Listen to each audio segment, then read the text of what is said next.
हम रानी मिश्रा गोर लगै छी अहाँ सब गोटे के। आइ हम एक नचारी मैथिली गीत माला चैनल के माध्यम से सुनावा जा रहल छी। आशा करै छी जे अहाँ सबके नीक लागत लाइक शेयर सब्सक्राइब और कमेंट जरूर करब।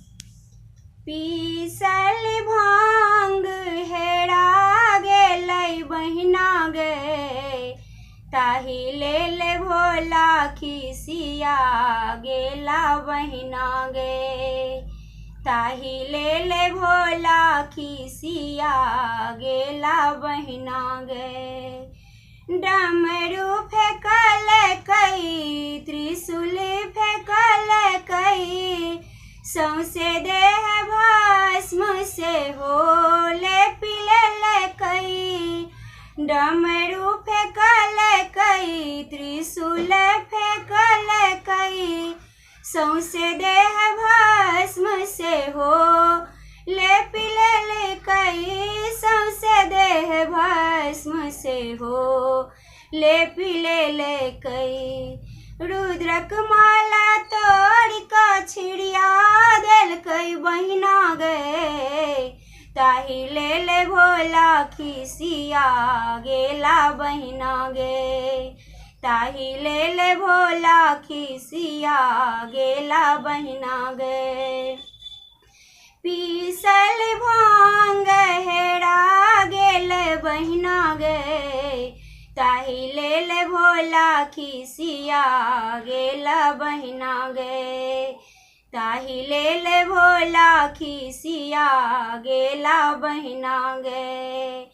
बनलै बतहबा मृग छाल फेंकल कई, बनलै बतहबा मृग छाल फेंकल कई, भांग के बाड़ी के उजाड़िए देल कई, भांग के बाड़ी के उजाड़िए देल कई।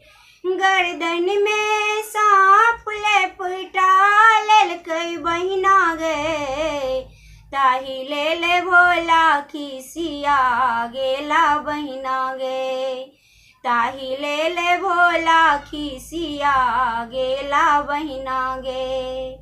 पीसल भांग हेरा गेल बहिना गे, ताही लेल भोला खिसिया गेला बहिना गे, ताही लेल भोला खिसिया गेला बहिना गे।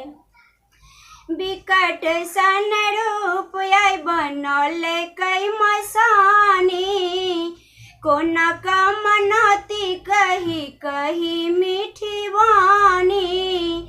विकट सन रूप आई बनल कई मसानी, कोना का मनता कही कही मीठी वानी, कोना का मनती कही कही मीठी वानी। ताबे में अंगना सपड़ा गेलै बहिना गे, ताही लेल भोला खिसिया गेला बहिना गे, ताही लेल भोला खिसिया गेला बहिना गे। पीसल भांग हेरा गेलै बहिना गे, ताही लेल भोला खिसिया गेला बहिना गे, ताही लेल भोला खिसिया गेला बहिना गे।